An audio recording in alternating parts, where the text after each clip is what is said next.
Welcome to the new TMZ Live, where we bring you inside our newsroom as our staff chases down today's stories in real time.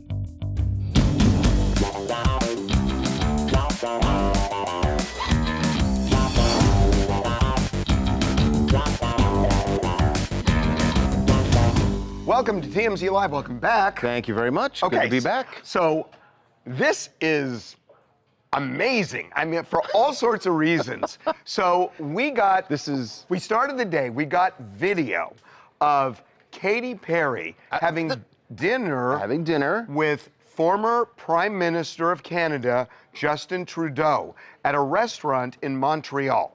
I know what you're thinking. That's a hell of a rebound.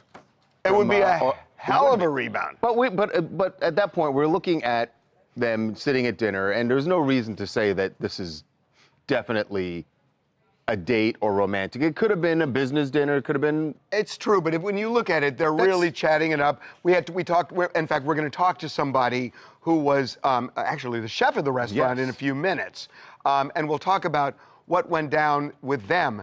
But they're definitely engaged in conversation, so we'll get into that.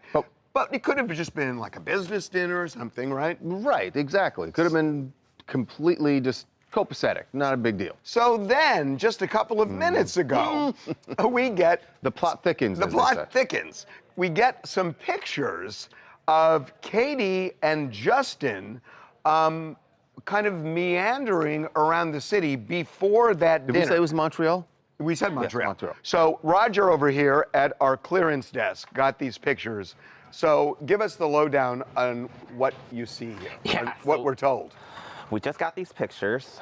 So these were shot yesterday at around 5:30 p.m.-ish. And we should say that's before the dinner. I believe dinner happened at 7 p.m. yesterday. Yep. So they came back coming from a park there called Mount Royal. And apparently that's where people go out to go do hikes. That's where everyone does a city lookout. Where was your French flair? Mont Royal. I can barely do an American Mont Royal. All right.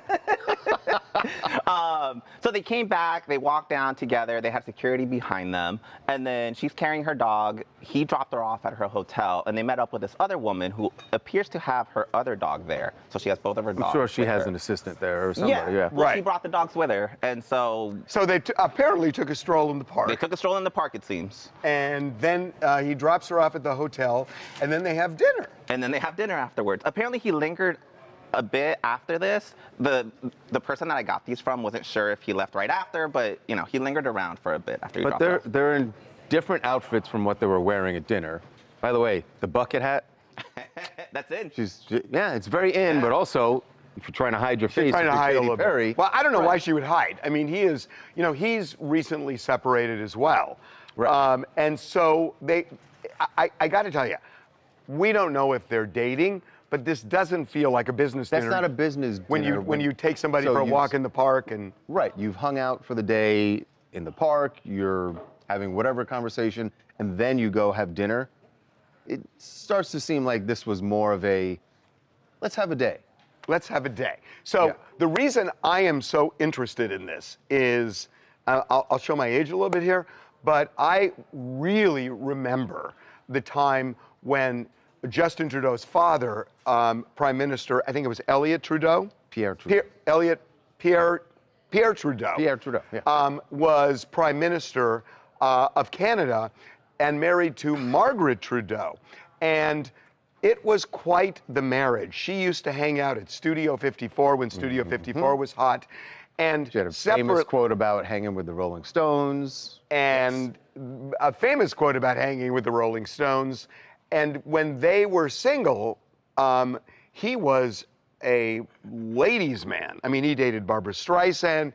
He dated Barbra Streisand.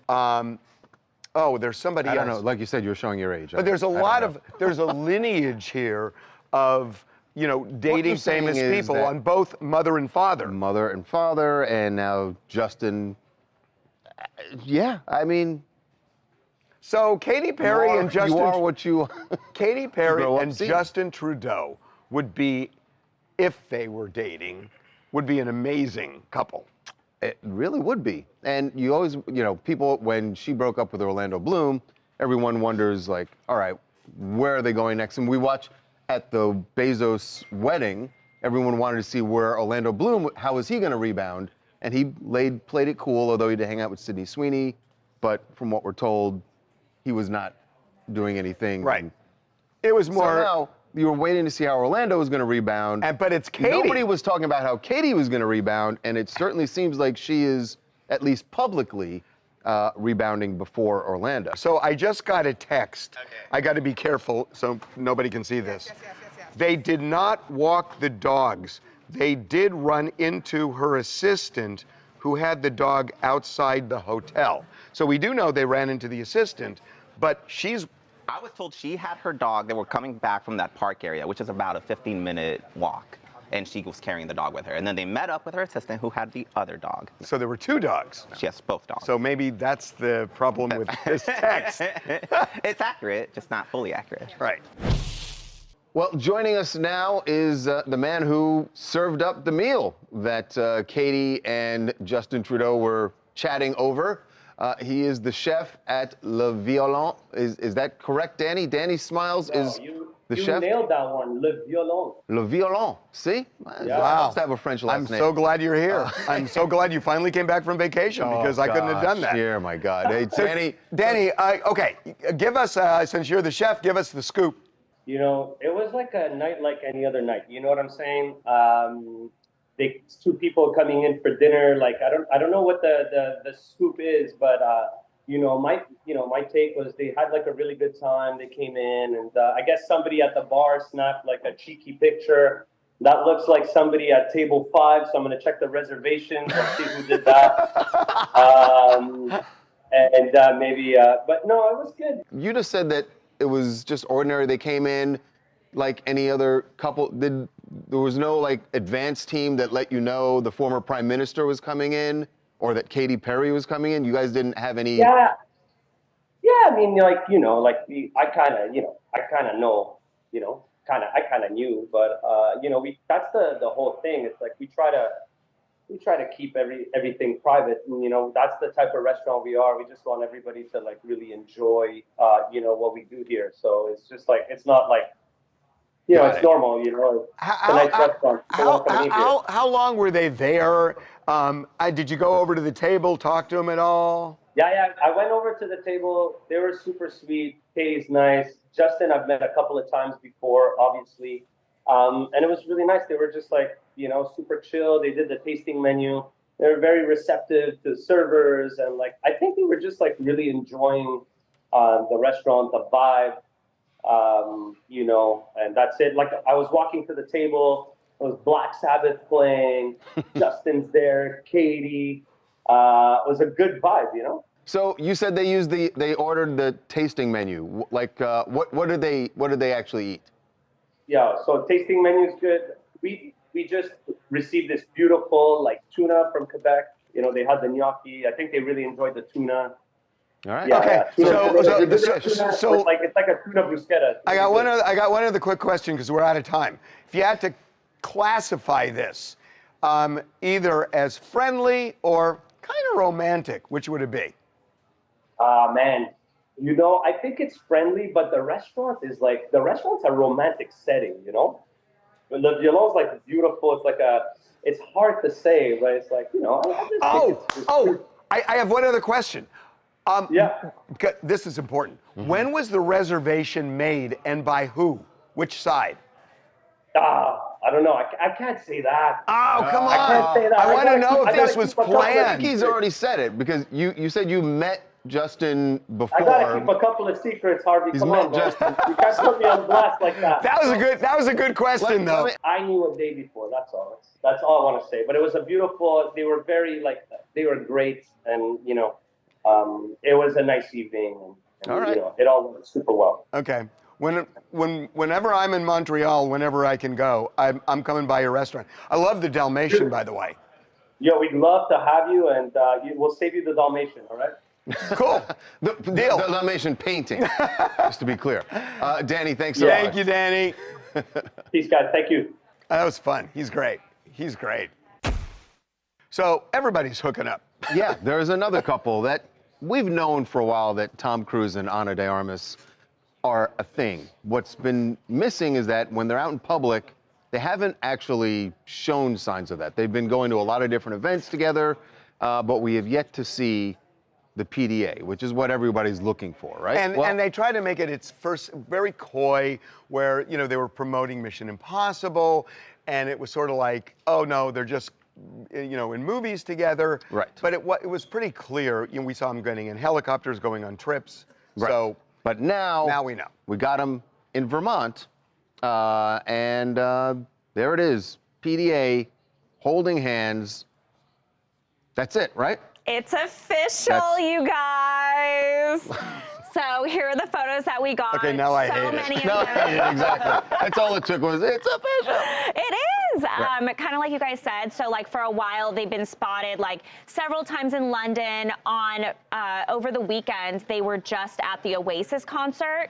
Now they're in Vermont, super cute town of Woodstock. We are being told that they were thrift shopping. They went and got some ice cream. They went to a national park together.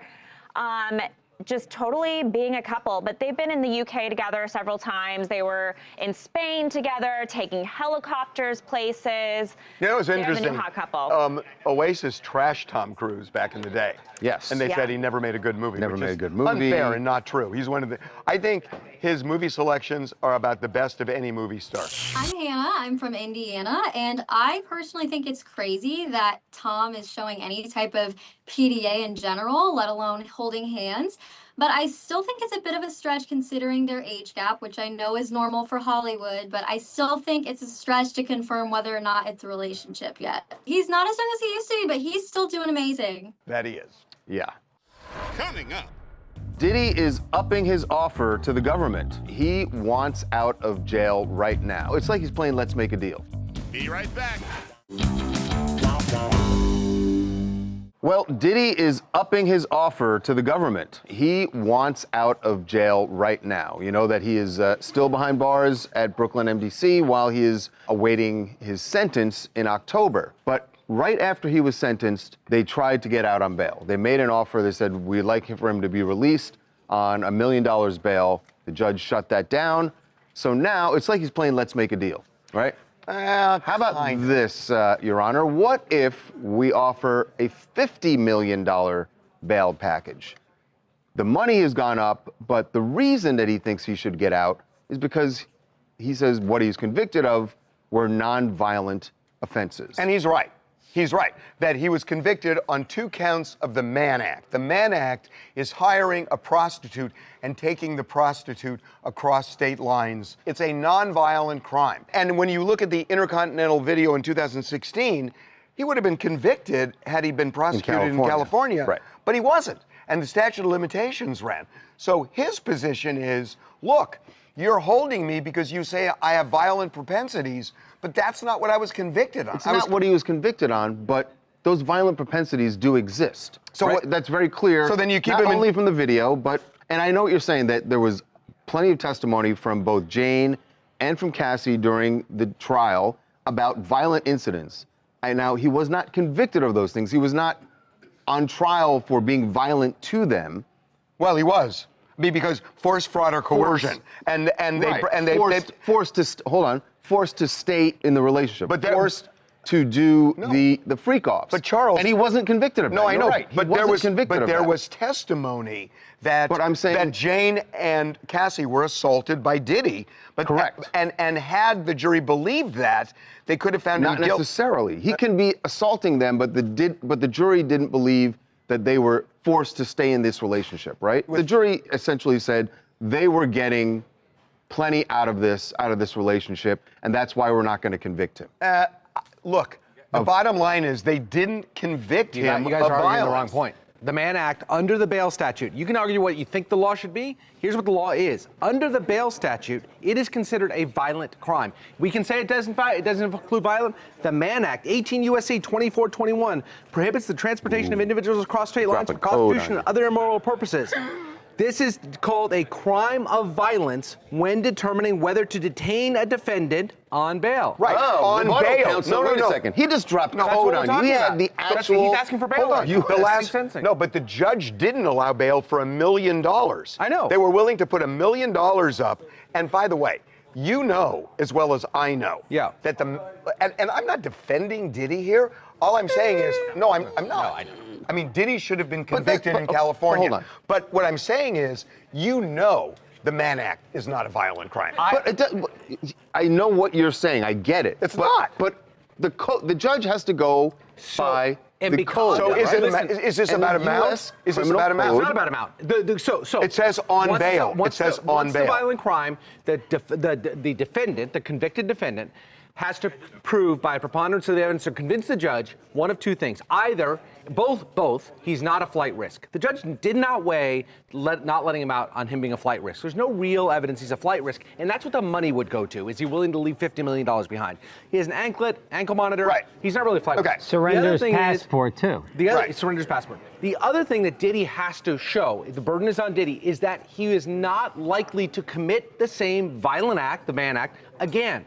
Diddy, remember, even though he knew he was under federal surveillance, even though he was about to be arrested, was conducting a freak-off. So what you're saying is they will keep him behind bars pending sentencing because they're afraid he might have a freak-off with a prostitute. Correct. He might traffic in prostitutes. Actually, right. And they hold him without bail. There are people who kill people who get out on bail. Again, I'm just saying what's right is right. And there are people who kill people who get out on bail after they are convicted. Are you convinced that Diddy will not engage in a freak-off? I think he probably would. Can I just say, if there's a freak-off where there is no violence, force, or coercion, I mean, do you care that much? Do you care? I personally don't care. The law says what it says. And that's why they don't prosecute under the Mann Act. Look. Because people don't care. They never would have prosecuted him if this was just a Mann Act violation. The only reason they prosecuted him was because of Cassie and Jane. Right. The video came out of Cassie. That's right. That's why they prosecuted. Let's not forget, though, and the judge remarked on this. Can we just call BS? No, I don't think so. Look, the judge said during the determination not to give him bail the first time, 2 months ago or whatever it was, he said, Diddy's own counsel admitted in cross-examination that if we were here on a domestic violence case, he'd be guilty. He'd be guilty. Yes. So therefore, the judge said this. Your own counsel said that you were violent. But that was about the Intercontinental. Right. And he had to admit that. It wasn't about what the trial was about. But that's it. What we're talking about is violent. That's the double-edged sword of them admitting. Yes, it helped in that moment. It helped them to make the case that, look, we're admitting what you're seeing on the video. We're not arguing that. But that can come back to bite you later, and now it has. But then you hold him. Who cares? That's right. The judge said that. You don't think that Diddy, you do care. There was evidence that matters is what the judge did. Hold on for a second. That's not fair. That's not fair. There was additional evidence submitted to trial that was never no contrary evidence put up. That he also beat Jane 2 years ago. Then what? He's a serial domestic abuser. So keep him in prison for the rest of his life for violating the Mann Act because of what you're saying. No, the Mann Act is 1 to 10. He's going to get out in a year. The Mann Act is 1 to 10. Well, you don't know what the sentence is going to be. Again, you're just assuming I know what it's the sentencing guideline is. Just forgetting the law. If you're Diddy, do you want to get out of prison for 2 months just to go back? And this is time served. I get it. Nobody wants to be behind bars. That's a good point. I think you're going to get out and get. If he's going to get a 1 year sentence, you think he's going to get about 1 year sentence? If he's going to get a 1 year sentence, 1 to 2. 1 to 2. 1 to 2. Do that time now. Do more time now because that's going to be time served. So you're going to get out for 2 months and then have to go back. And then serve those 2 months. And that's the best argument. Right. I mean, it's not about. I would never say to someone just stay behind bars. Diddy shouldn't be making the case. I don't know. He's saying he wins, he loses. What do you mean? You lose. Get out of here. I hate doing this. See you. It's hard not to feel a certain way being a woman during this Diddy trial. If this were any other person, we all know, without money and fame, this person would be behind bars and they would not be out on bail. I think you're right. I think money and fame especially money, makes a big difference in the legal system. Right. Absolutely. That's the attorneys you can hire and the defense you can put on. Right. Coming up. Something is clearly amiss with our air traffic control system. Why does it take a crash for people to say, gee, maybe we should do something? At the end of the day, if they don't approve the money, whatever you thought was a great idea isn't going to happen. Be right back. TMZ's got every freaking thing. Big celebs, big stories, big events. Phoebe Rexa was looking hot on vacation. Look at the water, too. Did you just say, look at the water? I mean, I'll be honest, that is what I was looking at.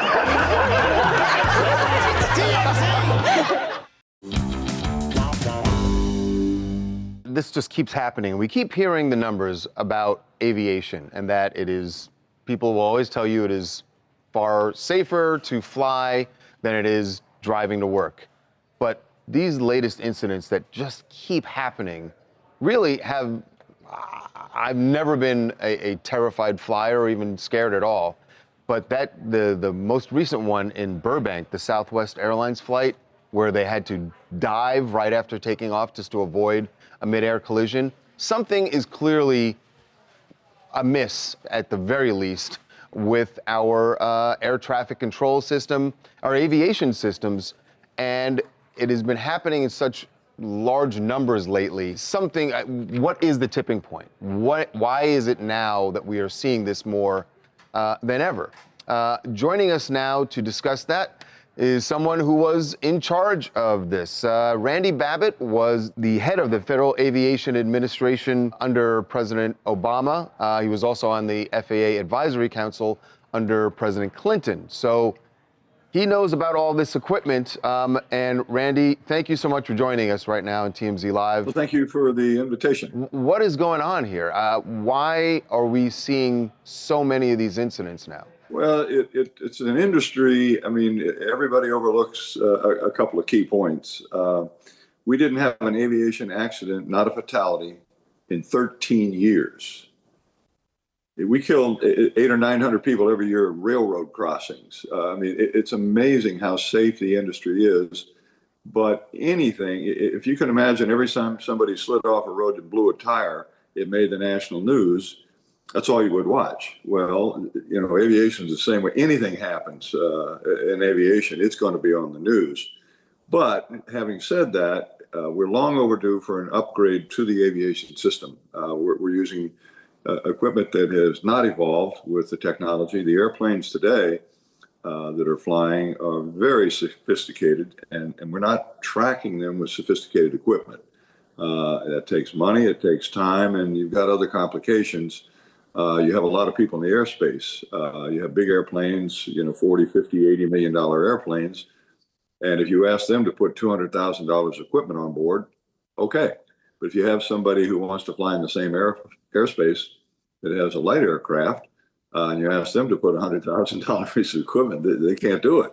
So, you know. Well, hold on. And I hear you, but look, it's not just the pilots putting equipment in their planes. The air traffic control system is 30 years out of date.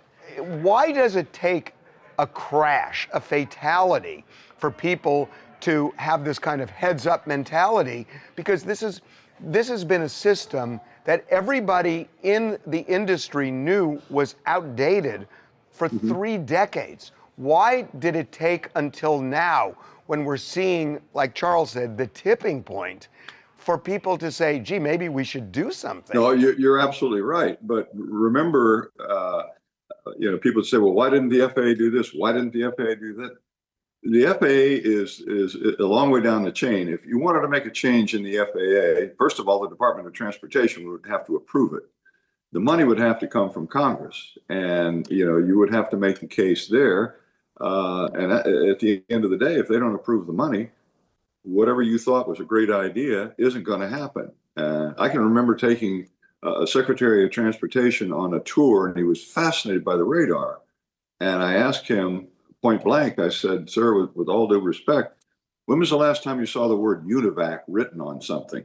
And that's what we were looking at, you know, tubes, ancient equipment. And yet you can't get the money, you can't get the funding. So well, who was saying no? Who was saying no? Congress. If they don't appropriate the money, you don't get it. Well, Congress does have to approve that. I guess that's my other question, Randy, is this equipment has been outdated. When you were in office, it was outdated. Sure. And you recognize that. Why only recently, for instance, 10 years ago, this equipment was outdated, but we weren't seeing this many incidents. So something else besides the equipment is going on here, I would think. So you're seeing more air traffic, and more air traffic means, you know, it's like You know, if you have a town that has 50 cars in it, you know, do you need a stoplight? Probably not. But does New York City need stoplights? Of course they do. There's a lot of traffic there. And that's what we're seeing. We're seeing a lot of an increase. You now have regional aircraft. They're very sophisticated, very safe. They're flying to a lot more cities. And they go in and out of the hubs. So the problem is the stoplights are going out too much. So, you know, listen, they got to do something fast. But Randy, we really appreciate you coming on. You're right. I mean, it's at Congress's foot. It is at Congress's doorstep. You're right. Really appreciate it. All righty. Thanks, Randy. Well, thank you. Enjoy and good luck with the show. All right. Thank you. We need it. Coming up. Bill Maher eating a little crow. And it all has to do with tariffs. It's a hard thing to argue against what he is saying, but I have a feeling that we are going to have that argument with our buddy D.L. Hughley. I don't know what's going to be the impact of the tariffs when they actually happen. And I don't know what the hell neighborhood's been, what streets Bill Maher drives down anyway. I bet it ain't a lot of brown people where he at. Be right back. Welcome back to TMZ Live. Bill Maher eating a little crow. And it all has to do with tariffs, which the word that, it may end up being the word of the year at the end of the year. Because we've heard so much about it. The president has spoken about it, has said he's throwing out, you know, huge numbers for tariffs. We haven't seen the huge prices, you know, price increase that we were expecting. We haven't seen really any of the impact that everybody feared. Here's what Bill Maher had to say about tariffs and President Trump. Tariffs. Now, I remember along with probably most people, was saying at the beginning, oh, you know, by the 4th of July, somebody had to think how the country was, the economy was going to be tanked by then. And I was kind of like, well, that seems right to me. But that didn't happen. The stock market is at record highs. I know not everybody lives by the stock market, but I also drive around. I don't see a country in a depression at all. I see people out there just living their lives. And I would have thought, and I got to own it, that these tariffs were going to sink this economy by this time, and they didn't. Well, you know, I got to say, it's a hard thing to argue against what he is saying, but I have a feeling that we are going to have that argument with our buddy D.L. Hughley. I think there's another side to this. D.L.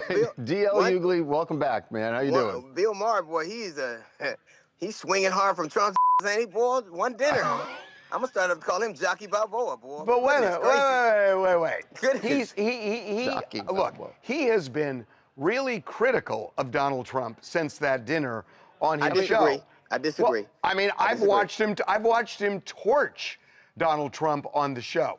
But what about this? I mean, look. So by the numbers. What he said was, he said you can't just be against something because you hate Donald Trump.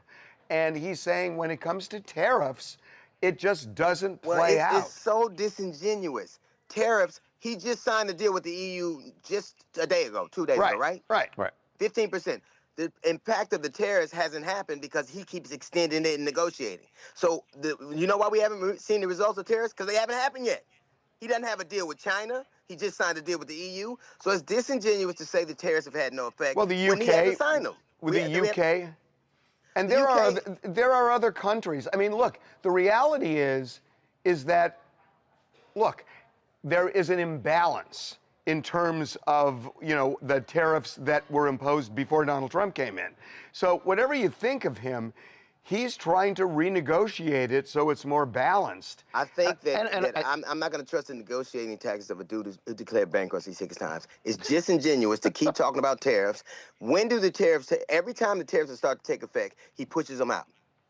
That's right. There's no debating that. So we haven't seen the impact of the tariffs. We do know that with this 15% tariff that he levied on the EU, the American people are going to pay more. So let's see. You know, I'm open to see, but to be coming on, you know, giving this dude, you know, all this praise for nothing.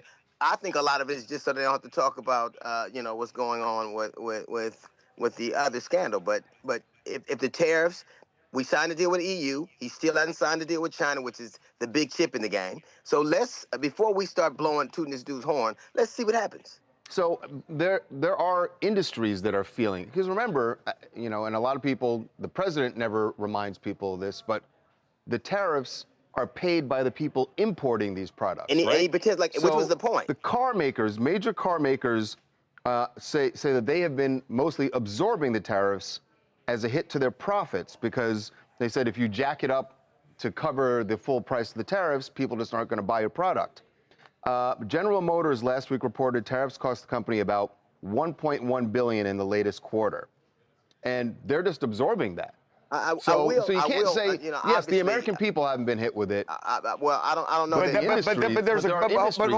But there's a really good side of that, which is that it's going to be more lucrative for Americans to sell overseas if there's more of a balance. Correct. So if the industries are absorbing it and companies are able to profit, I mean, in a way, people have been screaming Chicken Little. The dollar's weaker than it's been in 60 years. So I can't tell you, but two things I don't know.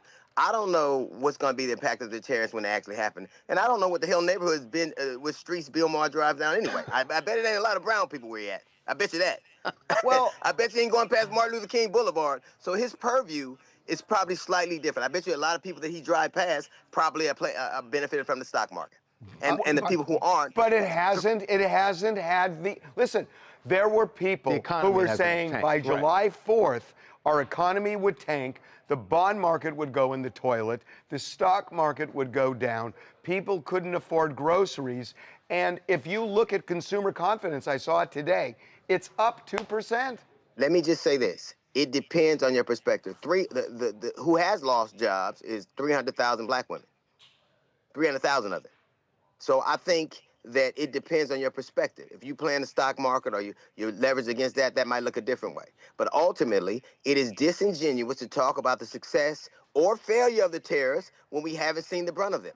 He just signed a deal with one of our largest trading partners. He has to date not signed one with China. So what is all of this I was wrong for? We don't know. He does it. He makes these loud protestations and then he moves them. So and then we know now that some people are eating the tariffs right now because they're so unstable. I think what you do see is obviously the stock market doing well, but the stock market broke records when everybody was complaining about Biden's economy. So it's disingenuous to talk about the success or even failure of the stock market. It's not even an issue of success. It's that it hasn't failed. Right, and that's what DL said. You can't talk about success or failure because, listen, I think what happened here is that July 4th date that everybody was looking at was based on Liberation Day. And Liberation Day didn't really happen because we extended things. Every time it starts to happen, every time, I tell you what, this is better. It's better for him to talk about tariffs than what went on in that island. It's disingenuous, and the overall goal of tariffs was to lessen the burden on the American people, which I don't know that tariffs do. But wherever Bill Maher drives around or whatever, the implosion that didn't happen, what also didn't happen was this boom, this economic boom that Trump said would happen. That didn't happen either.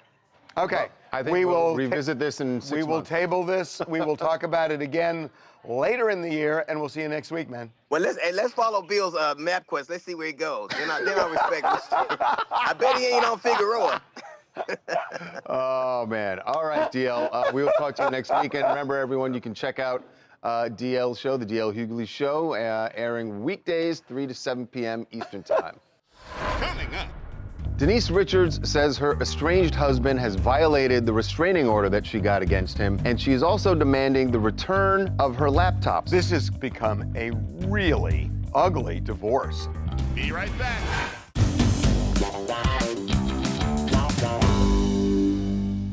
Denise Richards says her estranged husband has violated the restraining order that she got against him, and she is also demanding the return of her laptop, which she says she's accusing Aaron Pfeifers of stealing and then revealing the contents of some of those, what he got off the laptop, which would be text messages with the guy that she allegedly had this affair with, including some nude photos, which have also come out, and she's very upset about that. So now she thinks that that has violated the restraining order, and she wants this laptop back. Now, Aaron Pfeifers has said to us in the past that he did not steal her laptop. And he took pictures of it. Right. But she, obviously, now that He has released those text messages and released some of the photos as well. This has become a really ugly divorce. I mean, really on both sides. He filed right after the 4th of July. Something happened on the 4th of July. Right. He told us all about the argument, the fight they had on July 4th into July 5th. And he claims that Denise told his mother that she was going to file for divorce to divorce Aaron, and that's why he ran to court. We've talked about this, that it doesn't really matter who files first. California's a no-fault state. It just doesn't really have any. It doesn't have any. It doesn't matter to the divorce. But I think the reason Aaron brought up the allegation that she's had this affair, is because he was trying to explain what led up to their fight on July 4th, which was that he is accusing her of stealing his phone and destroying it because he had those photos. Devin, just help me out here. Yeah. He's saying that he had the evidence of this alleged affair on his phone and she wanted to destroy it. Yeah, so that's why he believes she smashed up his phone on the 4th of July. And so now with her saying, basically she's saying he violated the restraining order, right, by stealing her laptop and then giving the media the images that were on the laptop. He's saying, I never stole your laptop. We were living together at the time. So the laptop, everything they had was like their property together. And the images he took on his own phone. So he's saying those are his photos and that he never stole the laptop. Aaron actually gave us a statement responding to the allegation that he had stolen her laptop. He said, I absolutely deny the false allegations that I violated the restraining order or stole Denise's laptop or cell phones. These claims are being weaponized to damage my reputation. And what's ultimately, fascinating about this is none of this has anything to do with the divorce itself. This is PR for both of them. Yep. They're waging a PR war before they even get to the actual divorce war, which I'm sure will be just as heated. Hi, this is Susan from Palm Springs, California. And this divorce between Aaron and Denise is just getting messier and messier. And if Aaron did take her laptop, then he is violating that restraining order. And it's just downright dirty if he did take it. Yeah, and again, he's saying he didn't. He's saying he just took pictures of it. So again, by the way, damage has been done. The divorces, unless they actually end up having a trial over spousal support, there's going to be no trial because there's no kids or anything like that. Right. They don't have kids together, so this is just property split. Right. Coming up. I hope this is not a reflection of what the new Naked Gun movie is going to be like. I am so excited to see because I really want to see the movie. But Naked Gun was one of the Here best. are Liam and Pamela, the Took people. a page out of the playbook of Sydney Sweeney and Glenn Powell. Be right back.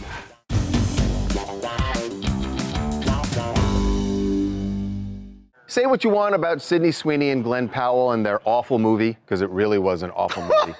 But they are clearly influential in Hollywood. Well, they actually did a kind of fake romance thing that got people talking about the movie. And it got people talking about the movie. It got people to see that movie despite the fact that it wasn't good. Right. But lots of people went and saw it, and clearly Liam Neeson and Pamela Anderson, I think they were watching, or at least the people. A page out of the playbook of Sydney Sweeney and Glenn Powell. At least the people doing publicity for the new Naked Gun movie, I think they understood what Sydney and Glenn were able to do.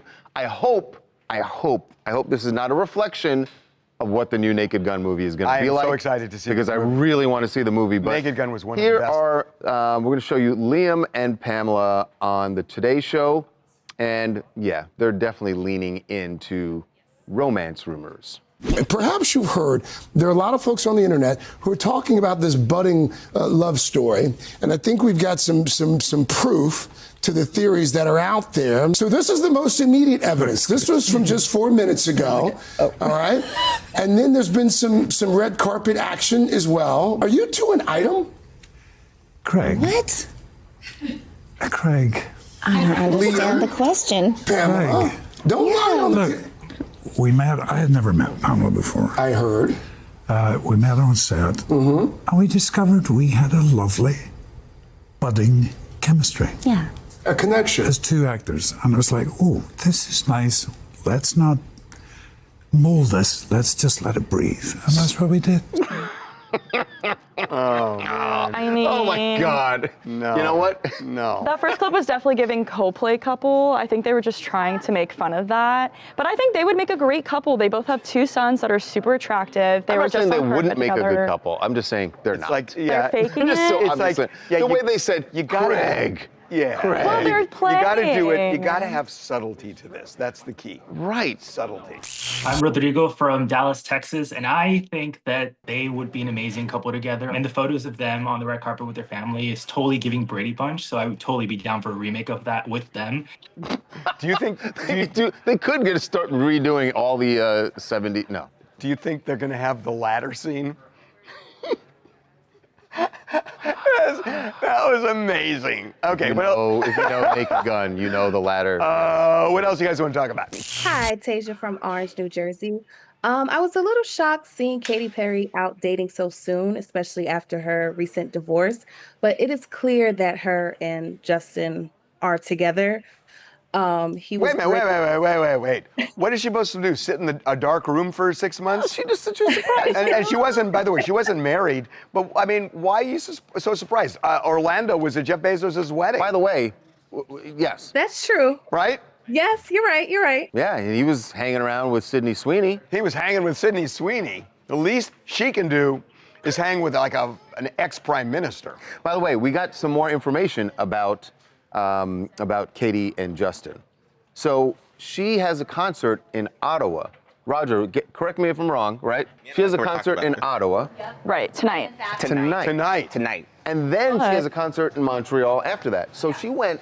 So Out she of was her in way. Ottawa like 2 days ago, 3 days ago. That's Yeah, when she was in performed. Winnipeg at a concert on the 26th. And so she went past Ottawa, she went to Montreal to hang out, which is where we got all these pictures. And then right now she's heading back to Ottawa. Oh, is he going to be at the concert? He'll probably be at the Totally. concert. That's what I want. If he's at the concert. Will he be at the Ottawa concert or Montreal? No, the Ottawa. Tonight's Ottawa. If But he's she's going back Montreal's to Montreal. So like, why didn't she just? So she's gonna my drive point is, back to Montreal. She's got a concert coming up in Montreal. Why wouldn't she just have waited until then?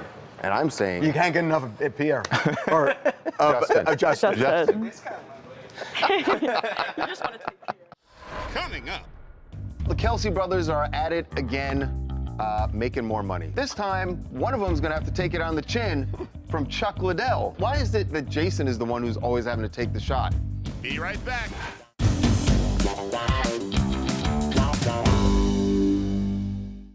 Well, the Kelce brothers are at it again, making more money. They have found a way to make money beyond football. They've done 143 commercials. But this time, one of them's gonna have to take it on the chin from Chuck Liddell in order to make that money. Former UFC legend slash the Iceman. champion. And the Iceman has gone up against Jason Kelce in this new ad. TMZ Sports got some footage behind the scenes of their ad for Garage Beer. That's the Kelce brothers beer. Yep. And why is it that Jason is the one who's always having to take the shot? Travis is just like pretty boy. Travis is playing football right now. He doesn't have the time to like joke It's around. not about football. It's about Travis is Taylor. there on the set. Travis is in the middle of a ring with the Iceman taking a fake punch. I'm not sure Andy Reid likes it. Jason Kelce doesn't have to answer to anybody anymore. It's about Taylor. It's not about Andy Reid. It's about Taylor. It's always about Taylor. Always about Taylor. We will see you tomorrow. All right.